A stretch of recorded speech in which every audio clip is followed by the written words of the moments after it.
Hello everyone, welcome to Clavimed classes. I am Truptimal Mohanty, your zoology educator. So let's start with today's topic. Today's topic is composition of blood. You all know blood is present in our body. It is a very vital organ though. So what is its composition actually? Mainly the blood is composed of plasma and corpuscles. Okay.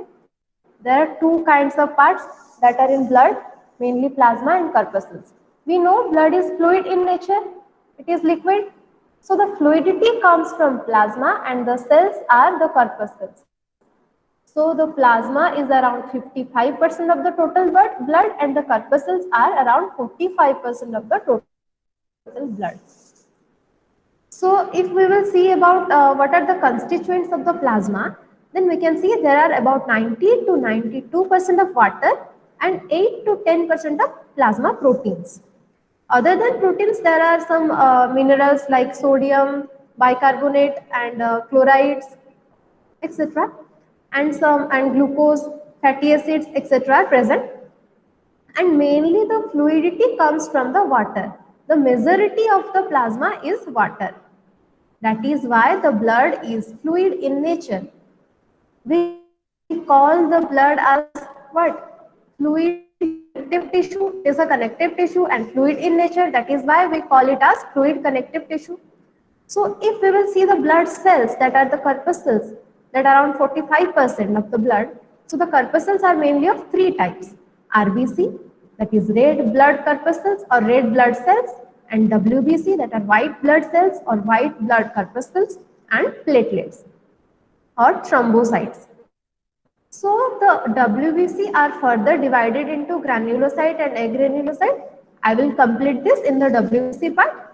Let's start with the plasma cells. So I have already told that blood is composed of blood, plasma and corpuscles. Blood is a fluid connective tissue. It is a connective tissue and fluid in nature. That is why it is fluid connective tissue. So what is the pH of the blood? pH, what is pH? pH is actually the negative logarithm of the hydrogen concentration or the amount of hydrogen ions present in the blood that are known as the pH of the blood. So mainly the pH of blood is around 7.3 to 7.4, that is slightly alkaline or slightly basic in nature. So what is the volume of the blood? In an average sized male, the volume is around 5 to 6 liter and in female it is around 4 to 5 liter. And this number varies just because of some different physiological condition, because of the different sex, male and female. That is why some different physiological condition and the amount of blood is also changed. So let's come to the plasma. Plasma is consisting of 90 to 92% of water and the rest proteins are there. 8 to 10% proteins are there. So what are these proteins? Mainly these proteins are albumin, globulin, prothrombin and fibrinogen. Four kinds of proteins are present there. First one is albumin, second one is globulin, third is prothrombin and the last is fibrinogen. So what is the function of albumin actually? Albumin is proteinaceous in nature. It is a kind of protein that is present in the blood. And what it does actually? It maintains the osmotic balance of the blood. Osmotic balance of the blood. You know, if it is the blood vessel, and here is the blood present here, inside the blood vessels, bloods are present. Let me take the color. If these are the, let's say these are albumin proteins. These black dots are albumin proteins.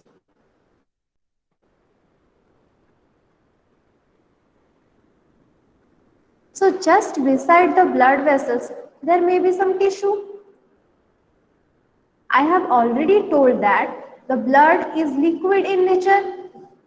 And in plasma, there are around 90 to 92% of water. That is why the water content is more here inside the blood vessels. The water content is more. So we know from higher concentration to lower concentration, the water flows. In general, if we will talk in general, the blood should flow from the blood vessel to the tissue. In general, it should happen from the blood will flow from the blood vessel to the tissue. But if this will happen, what will happen next? The blood will scarcity of water, and it will no more in fluid state. It is a problematic condition. So to prevent this condition, to prevent this osmotic pressure, the osmotic balance should be maintained, and this function is done by the albumin protein. What it actually does, it actually absorbs the water around it, absorb, not absorb, absorb the water particles around the osmotic balance of the. So the function of albumin is to maintain osmotic pressure or osmotic balance or osmotic balance of the blood. Protein. So what is its function actually? It forms the antibody. Antibody formation. Antibody is a new word. So what is antibody? Defense cells. We often ask immunoglobulins. These are formed against antigen foreign pathogens that invade into our body. So in response to the antigen, our body forms a seal-like structure or to protect from the antigen from antibodies. So who forms the antibodies? The globulin protein actually helps to form the antibodies. So ultimately we can say that blood plasma gives us immunity. It forms antibody.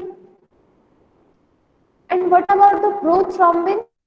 Prothrombin is actually forms the clotting factor, blood clotting factor, that is fibrinogen. Fibrinogen is also a kind of protein that is formed from prothrombin. Prothrombin forms fibrinogen, and from fibrinogen, fibrin threads are formed. Fibrin threads. Fibrin is its active form and fibrinogen is its inactive form.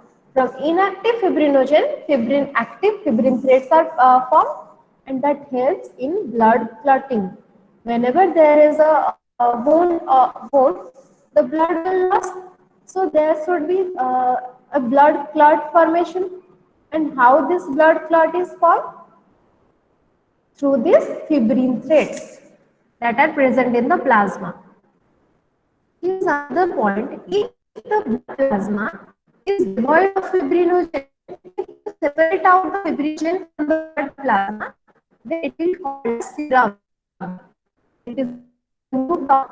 If the blood plasma is devoid of fibrinogen, or if we will separate the fibrinogen from the plasma, then the whole plasma is now called serum.